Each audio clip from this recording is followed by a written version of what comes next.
உலகில் மாறாத நடுநிலை செய்திகளுக்கு ஜியோ நியூஸ் தமிழ் சேனலை பாருங்க. கள்ளிக்குடி தாலுகா கல்லண கிராமத்துலேருந்து வரோம். குவாரியை போராடுறதுக்காண்டி தான் நாங்கள் வந்திருக்கோம்.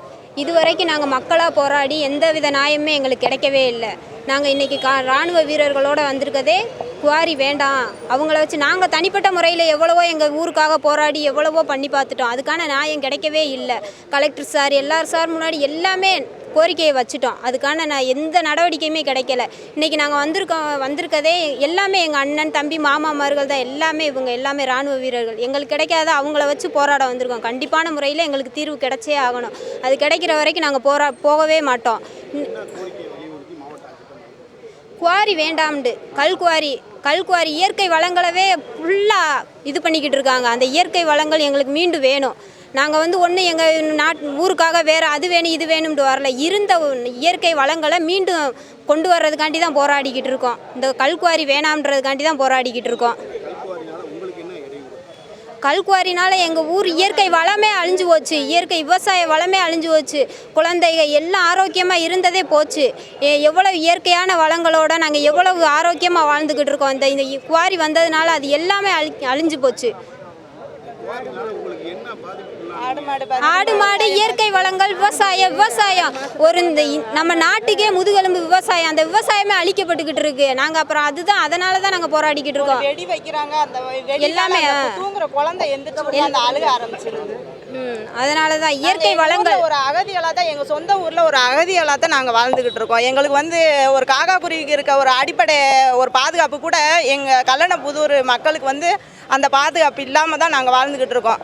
இது நம்ம இந்தியா இது கடல் 3 பக்கம் கடலால் சூழப்பட்டது மாதிரிங்க எங்கள் கல்லணப்புதூர் கல்குவாரியினால் சூழப்பட்டிருக்கு. அதிலேருந்து எங்களை மீட்டு கொடுக்கறதுக்கு தான் நாங்கள் இத்தனை போராட்டம் பண்ணிக்கிட்டு இருக்கோம். ஆனால் அரசாங்க அதிகாரி யாருமே எங்களுக்கு செவி சாய்க்கலை. அதனால் எங்கள் பிள்ளைகளை வர சொல்லி இதுக்கு நியாயம் கேளுங்க அப்படின்னு சொல்லி எல்லாமே கொடுத்தாச்சு. எல்லாம் கீழ்மட்டத்திலேருந்து மேல்மட்டம் வரைக்கும் நாங்கள் மாவட்ட ஆட்சித்தலைவர் வரைக்கும் பார்த்துட்டோம். நாங்கள் இன்னி போய் பார்க்க வேண்டியது முதல்வரை தான் பார்க்க போகிறோம். அடுத்து சட்டமன்ற தேர்தலை புறக்கணிக்க போகிறோம். நாங்கள் நடவடிக்கை எடுக்கிறோம்னு சொல்லி ஒரு கண்துடைப்பு நாடகம் தான் எங்கிட்ட காமிக்கிறாங்க. அதை செய்கிறோம் இதை செய்கிறோம் அளக்குறோம் உங்களுக்கு நாங்கள் கேட்டு கொடுக்குறோம் அப்படின்னு சொல்லி நாளை இழுத்து கடத்துறாங்களே தவிர எங்களுக்கு எந்த ஒரு ரெக்கார்டு பூர்வமான ஒரு பதில் எதுவுமே எங்களுக்கு இது நாள் வரைக்கும் கொடுக்கவே இல்லை. எங்கள் ஊர் மொத்தம் 350 ஏக்கர் பரப்பளவு. அதில் 150 ஏக்கர் கல்குவாரிக்கு போயிருச்சு. மிச்சம் இருக்க 200 ஏக்கரில் தான் நாங்கள் வாழ்கிறோம். அதுலேயும் அந்த கல்குவாரியிலேருந்து வர கழிவு நீரால் எங்கள் ஆடு மாடு பாதிக்கப்படுது. நாங்கள் பெண்களாகிய நாங்கள் பாதிக்கப்படுறோம். அந்த குடிநீரை குடிக்கிறதுனால நிலத்தடி நீர் மட்டம் பாதிக்கப்பட்டிருக்கு, விவசாயம் பாதிக்கப்பட்டிருக்கு. ஆடு மாடெல்லாம் நிறைய அந்த தண்ணியை குடிச்சு செத்து போயிடுது. அதனால் எங்கள் வாழ்வாதாரமே முற்றிலும் முடக்கப்பட்டிருக்கு. இது ஒரு 17-18 வருஷமாக அந்த பிரச்சனை போய்கிட்டு இருக்கு. 18 வருஷமாக கல்குவாரி இருக்குது. அதை தனித்து யாராலையும் அவங்களோட போராட முடியல. அதனால் இப்போ நாங்கள் கையால் உடைச்சாங்க. அதனால் ரொம்ப பாதிப்பு இல்லை. இப்போ ரொம்ப இயந்திரங்கள் வச்சு தோன்றாங்க. அதிகமான வெடி வைக்கிறாங்க, வெடி மருந்து. அதனால் இப்போ மக்களுக்கு பாதிப்பு ரொம்ப இருக்குது, அதிகமாக இருக்குது. குழந்தைகள் இது கர்ப்பிணி பெண்களுக்கு 9 மாதம் 8 மாதம் அந்த மாதிரி குறப்பிரசவம் ஆயிடுது. குழந்தைகள் பிறக்கிற குழந்தைகள் ஊனமாக பிறக்குது.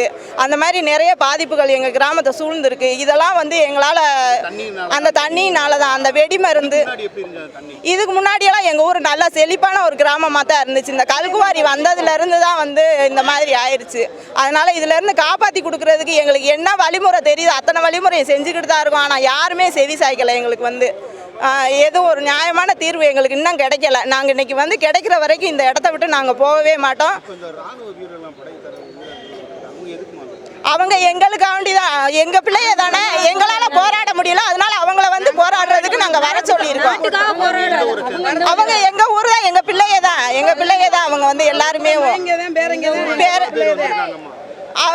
மொத்தம் 180 பேர் ஊர்ல வேலை பார்க்குறாங்க. அவங்களுக்கு லீவு கிடைக்கல, கொஞ்சம் கொஞ்சமா வந்துகிட்டு இருக்காங்க.